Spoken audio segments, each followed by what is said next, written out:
How does blood cell production work in bone marrow? Imagine your body as a busy factory constantly making new blood cells to keep you healthy.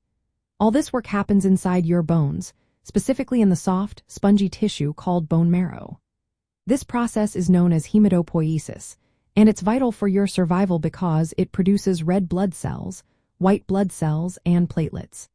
These cells do incredible jobs like carrying oxygen, fighting infections, and helping your blood clot when you get a cut. The starting point of this process is a special type of cell called hematopoietic stem cells. These cells are like master builders. They can turn into any blood cell your body needs. They live in tiny neighborhoods within the bone marrow called niches, where signals from the body tell them when to grow, divide, or change.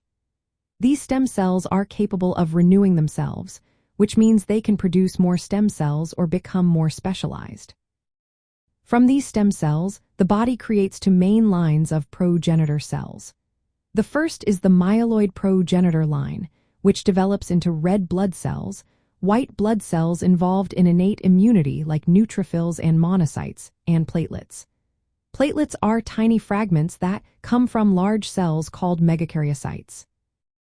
These megakaryocytes extend tiny projections into blood vessels in the marrow, and shear forces help releases platelets into circulation, ready to help stop bleeding. The second line is the lymphoid progenitor cells, which develop into T cells and B cells. These cells are crucial for adaptive immunity, meaning they help your body recognize and remember specific germs to fight future infections more effectively. As these cells mature, they go through several stages. For example, red blood cell precursors, called erythroblasts, shrink in size, condense their DNA, and produce large amounts of hemoglobin, the protein that carries oxygen. They then lose their nucleus and become reticulocytes, which mature into fully functional red blood cells. Platelets are formed when megakaryocytes extend tiny projections into blood vessels, and shear forces help break off small fragments that enter your bloodstream. Your body constantly adjusts blood cell production based on what you need. If your oxygen levels drop, your kidneys releases a hormone called erythropoietin, which signals the bone marrow to make more red blood cells. During infections or inflammation, signals tell the marrow to produce more white blood cells to fight off germs. This dynamic system keeps your blood balanced and ready to respond to any challenge. In leukemia, this normal process gets disrupted. Instead of healthy blood cells, abnormal cells, often immature blasts, start to grow uncontrollably in the marrow.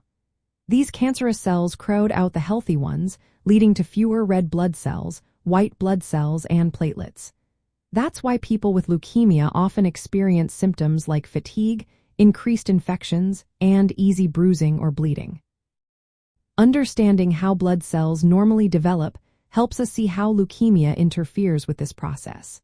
It also explains why treatments aim to restore healthy blood cell production or eliminate the abnormal cells.